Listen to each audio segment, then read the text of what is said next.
This is my father. I'll give you a minute to soak that in. He is a wild person, but despite some of his more feral attributes, he is an amazing storyteller. I'm sure everybody knows somebody just like him, not the porcupine thing, but somebody who can just tell a great story, spin a yarn. Kind of the ham at the table, that's my dad, for sure. He used to yank me and my brother out of school for weeks and weeks at a time. Bear hunting in Canada, elk out west, we're navigating the rivers of Appalachia in our canoe. But you see, through all this, I learned a tremendous amount about the outdoors. I learned how to read landform, topography, got an understanding for habitat, the movement of animals. I became a landscape architect. And I spent my career designing parks, trails, and public open space. And you see, the design approach that I really hang my hat on is I work really hard to find the story of a place. And then I tell that story through landscape architecture. I'm gonna give you a couple examples. When I first moved to Austin, I started working for the Texas Parks and Wildlife Department. I was designing state parks, planning state parks. And one of my first projects was a 4,000-acre property deep in the hill country. I spent hours on this site, laying out trails, finding the best places for the campsites and the cabins, dodging rattlesnakes. They let me drive this wild thing called the War Wagon around. It was great fun.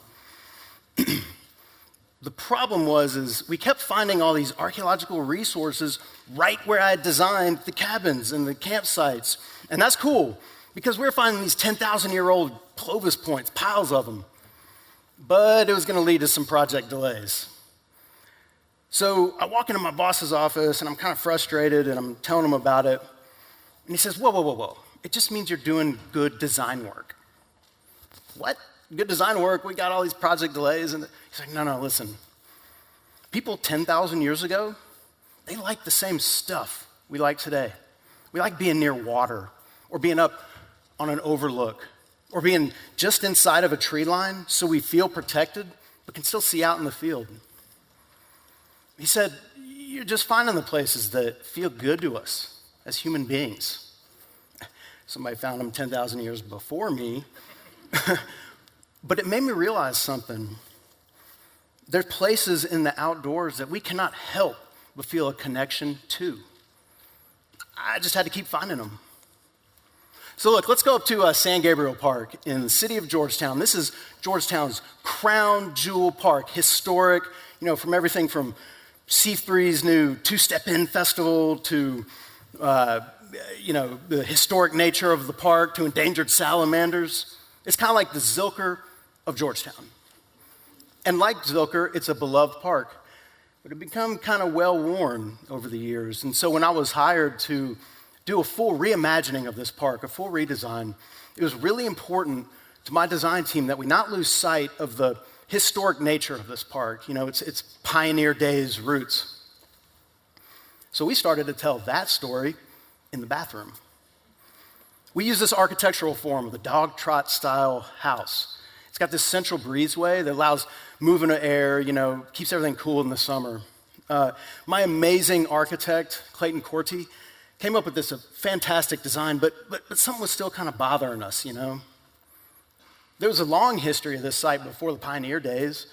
Indigenous people, the San Gabriel River is right there, the trees, the land itself. How are we telling that story? So we made a design decision. We rotated the building 45 degrees so that now the thing that anchors this building to the ground, to the natural history of the site, is a 200-year-old live oak tree directly on the main axis. Sometimes a very subtle design decision can have powerful impacts on completing the story of what's really important at a place. So I'm gonna bring us back down to Austin here to the Miller development, Miller, whatever. Y'all may know it. It's a urban mixed-use village on the east side, on the side of the old municipal airport.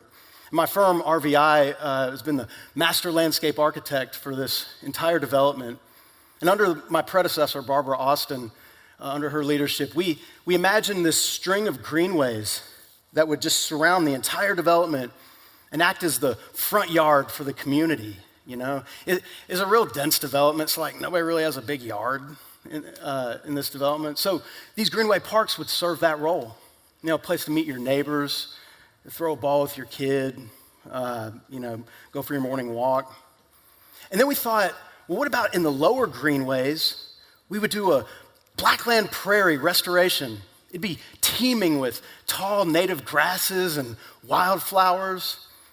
And then, maybe instead of stormwater ponds, we'll design urban wetlands and we'll articulate the edge condition so it now can help support over 200 species of native flora and fauna and become an Audubon hotspot for urban birders. Man, y'all, I'm really liking this design right now. This is coming together pretty good, I think.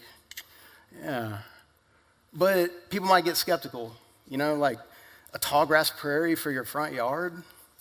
Instead of like a mowed, manicured Bermuda grass lawn, we had to get people comfortable in this site.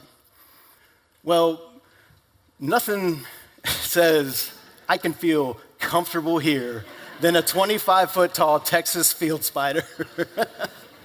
We used a giant arachnid to get people welcome on the site. But that's just what it did. This thing begs to be explored. Checked out, walked around, This piece of public art is here to tell the story that dense urban development and thriving native habitat can coexist and thrive together. Our urban greenways, y'all, they can contain multitudes. So look, at the end of the day, what I do is I find stories. I find stories in history or ecology or in public art, and I use them as a conduit to connect people with the land and to each other in hopes that through those connections, they'll be able to find their own stories to tell. Thank y'all.